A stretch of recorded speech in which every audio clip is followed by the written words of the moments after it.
Hello everyone. तो जैसा कि हम जानते हैं, हमें टेंस आने के लिए हमें बहुत ज़रूरी है कि हमें कुछ ऐसे वर्ड मीनिंग है जो हम जिनका हमें हिंदी आना बहुत ज़रूरी है, तो भी हम समझ पाएंगे। अब हमें यही नहीं पता कि वे लोग की इंग्लिश क्या होती है, तो हम कैसे कर पाएंगे। तो चलिए सीखते हैं। Singular pronoun and plural pronoun. पहले तो प्रोनाउन क्या होता है, प्रोनाउन किसे कहते हैं।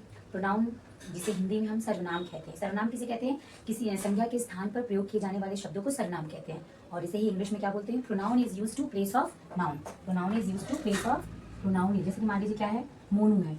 मान लीजिए मोनू है, Monu Yeats burger. Monu Yeats burger, तो मोनू की जगह हम क्या लगाएंगे, बिकॉज मोनू क्या है, लड़का है, तो इसलिए हम क्या लगाएंगे, ही। तो ही ईट्स बर्गर। यही होता है हमारा प्रोनाउन। तो singular pronoun and plural pronoun. Singular का मतलब वन, तो सिंगुलर हो, और प्लूरल का मतलब होता है बहुत ज्यादा। तो ही शी इट और कोई नाम हो तो वो अकेला है, सिंगुलर है। तो ही शी इट इन सबका मतलब होता है वह। ही हम बॉयज के लिए साथ लगाते हैं, शी हम गर्ल्स के साथ लगाते हैं, एक जानवर और किसी भी चीज के साथ लगाते हैं, कोई थिंग्स हो गया।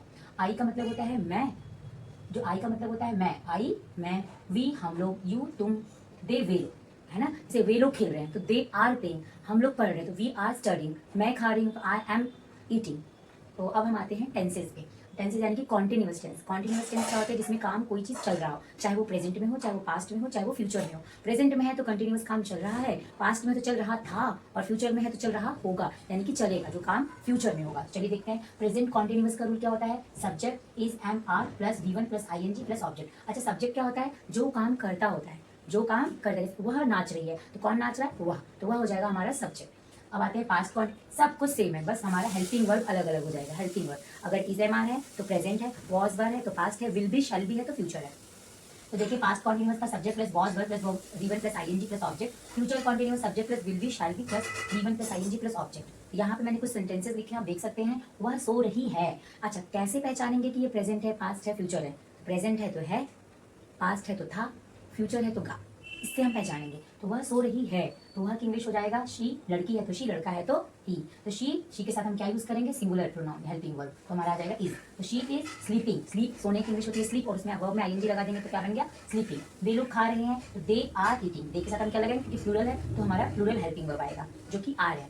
आई के साथ हम क्या यूज करेंगे, एम। आई एम टीचिंग, मैं पढ़ा रही हूँ। राम खेल रहा था। तो आपको समझ में आ गया होगा कि प्रेजेंट पास्ट, ये पास्ट है, पास्ट कॉन्टिन्यूअस है, तो राम वॉज प्लेइंग, राम खेल रहा था। तुम आम खा रहे थे तो यू वर ईटिंग मैंगो। मैंने वर क्यों लगाया, क्योंकि इसमें जो पास्ट है, पास्ट में प्लूरल के साथ वॉज और वर यूज होता है, सॉरी प्लूरल के साथ वर यूज होगा। आई ही शी इट, कोई भी नाम हो, उनके साथ हम क्या यूज करते हैं, वॉज। तो दे, वे लोग कल खेला। हमें वे लोग की इंग्लिश नहीं आएगी तो हम कैसे बनाएंगे।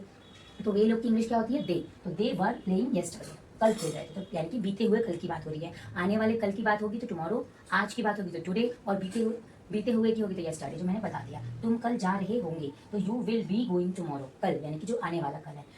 वह रो रही होगी तो शी विल बी क्राइंग। हम लोग आगरा जा रहे होंगे तो वी शैल बी, हमने वी क्यों लगाया, क्योंकि आई और वी के साथ शैल का यूज होता है, तो we shall be going to Agra. Thanks for watching.